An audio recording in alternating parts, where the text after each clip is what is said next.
Hey, what's up, guys and gals? Hope you're doing well. Got to get this in wherever I can. I don't have my backdrop, my studio. I'm not there right now. But I obviously wanted to go over the transaction that happened yesterday with the New York Yankees. As I'm sure everybody knows, they have acquired starting pitcher Jameson Taillon from the Pittsburgh Pirates, and for 4 prospects.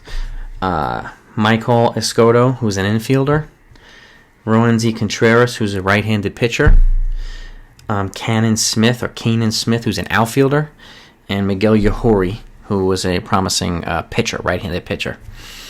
He's their 15 prospect. They gave up 15, 19, 22, and 30. So nobody in the top 10. This was more of a depth trade.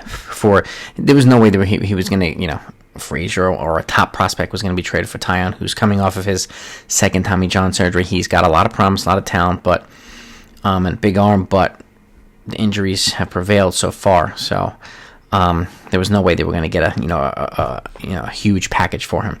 But that said, the 3 trades the Pirates have made for Taillon, Musgrove, and let's not forget Josh Bell, they've brought back about 15 prospects. So they've done a nice job of kind of restocking their farm. And I know the Yankees were actually working for a couple of months to try to get Taillon and Musgrove over here, but the Pirates wanted to trade them separately so they can extract a bigger package. And they clearly have.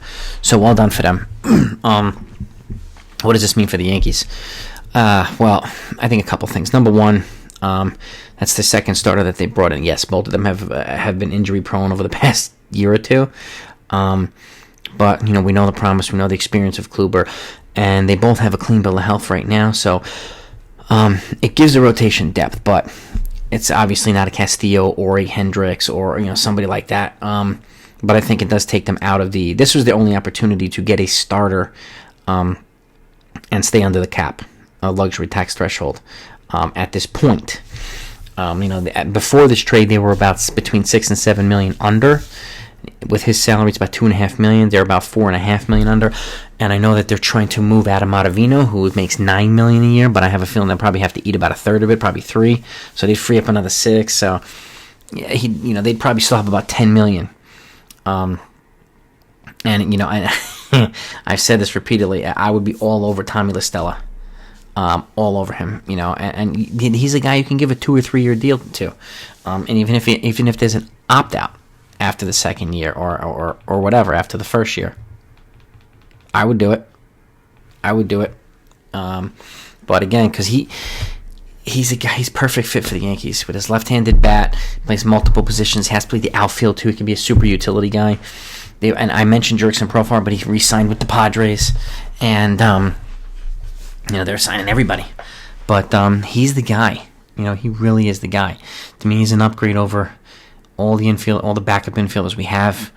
And, I don't see, I think it takes us, bringing him in would obviously be probably the finishing touch, the final move.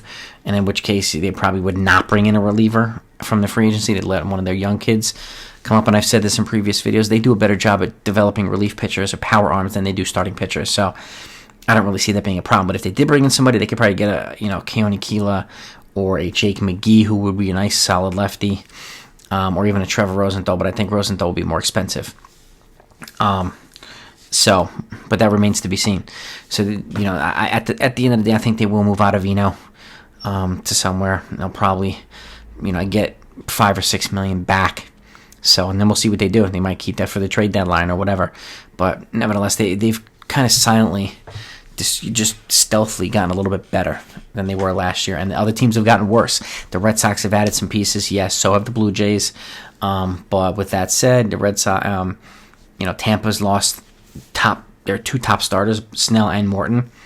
And so I think the Yankees are in prime position to take this division, although it'll be a more competitive division, I think, with the Blue Jays knocking down the door. I think the Red Sox are still a little bit away, and we don't know what Sale's going to be like when he comes back from Tommy John. Plus, they're out David Price, too, so even though they've made a couple of moves. But this, to me, obviously it spells the end of the Masahiro Tanaka era. I personally didn't think he was coming back anyway because his, number one, he's regressed significantly over the last couple of years. and it's become kind of less dependable to give innings on a consistent basis. Not like these guys are much better, but he fills one spot, these guys fill two. Plus, they also help the Yankees kind of ease Severino back in, ease Herman back in, and I think this is an opportunity for somebody like Jordan Montgomery to really show what he can do. And then they still have Davy Garcia, they still have Clark Schmidt, and they still have Uelis Chassin, so they have depth. And hopefully the depth can stay healthy more often than they usually do with the Yankees. For some reason, the Yankees could have 13 pitchers, and 10 of them can get hurt. So, and it has happened recently. So I think these depth pieces can come in handy. I think the acquisition of Greg Allen spelled the end of the Brett Gardner era, but now I could see them potentially bringing him in as an extra outfielder, but I just don't see the point in it, because with Clint Frazier being the starting left field, you have a Greg Allen who can play multiple positions, so he can back up all the outfielders, and Stella would be able to back up all the infielders, and he would still get to play 100, 120 games. And Stella's never played more than 120 games. So, and he's proven that he can play consistently and be a good bat and a good presence in the clubhouse, playing that many games. So he's been known to be a clutch hitter. His lefty bat will play well at Yankee Stadium. It'll balance out the lineup, which is righty heavy. And, Clint Frazier's clearly here to stay. And I think Brett Gardner would just get in the way of, as much as I love the guy and he's a lifelong Yankee, he would just get in the way of a Greg Allen and even an Estevan Florial, given they're young kids, but a shot. So, but that's my view on that. But a couple other ramifications too. This trade, 2 of the 4 guys that they traded were on the 40-man roster, so they've cleared up 2 spots for DJ and Gleyber. They have to clear up 1 more for Taillon, so there's obviously another move or 2 that's going to happen. So I would just hang in there. None of the moves the Yankees have made have been flashy. The DJ re-signing was not flashy. It was necessary. So they've... And again, okay, other teams made some flashy moves, but so what? The flashiest teams aren't always the ones that win everything. So I do think the Yankees have added some quality. I just hope that they stay healthy. And there's still a move or 2 to be made, but that's kind of the ramifications. I think the impact on the team, there's still a hole to be filled, in my opinion, in the bullpen and a left-handed bat. And personally, if they can move out of Vino, and I think they will, like I said, they can bring in somebody like Listella, or and if he's too pricey, let's see if Colton Wong we can get him, because he'd be another one to play multiple positions, and he's a good clubhouse guy, good solid hitter, another one that's available. So I know there's been talk about Adam Frazier from the Pirates and a couple other guys and stuff. So never know. But I do think an upgrade to the backups is vital, particularly with a lefty bat. I know Mike Tauchman's been there, stuff like that. But if he stayed, I wouldn't be upset. But I think the Yankees, there's still a couple of small pieces that the Yankees should make in order to kind of complete this offseason, which has been quietly efficient. And I kind of like that. I don't generally like always the flashy, overwhelming Yankee off seasons. Yeah, it's nice, when I loved when they signed Cole and stuff like that. And these moves are just kind of, value signings. And again, moves that they could make to stay under the cap. Like if they brought in Castillo, they'd be over the luxury tax. If they brought in, Hendricks, as much as I would have loved it, they'd be over the luxury tax. They'd have to make more moves. So this is what they could do under the circumstances to get value and stay under the luxury tax. Because I said this before too, they would be a 3rd-time offender if they went over the luxury tax threshold, meaning they'd pay a 50% rate instead of a 20% if they stay under it this year, and it resets down to 20%. So that's what they're trying to do.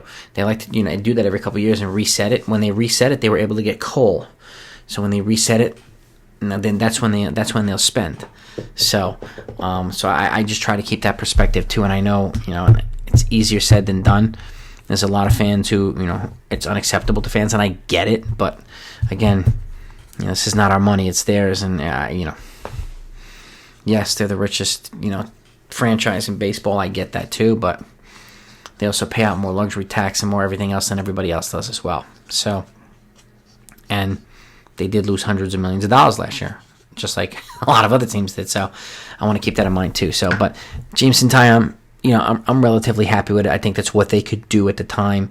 Musgrove and Taillon would have been much nicer, but it is what it is. If these guys stay healthy, and if the E. Severino back and Herman back, they'll get enough innings out of these guys to be pretty solid. And the pitching rotation looks a heck of a lot better right now than it did a month ago. So when they didn't have these guys. So that's my 2 cents on that. I think it's time to move on from like the Hendricks and the Castillo and these other guys. Unfortunately, if they got them, I'd be surprised, but I'd be happy. And they have decided before to go over the cap for a particular person, so we'll see. But I think the ultimate goal is they're going to wind up getting under and then making a big expenditure next offseason. And kind of, rolling with it again. So, because then next offseason, Gleyber will be off the books again, and Ottavino will be off the books, and a bunch of other guys will be off to be saving another $40, $50, $60, $70 million.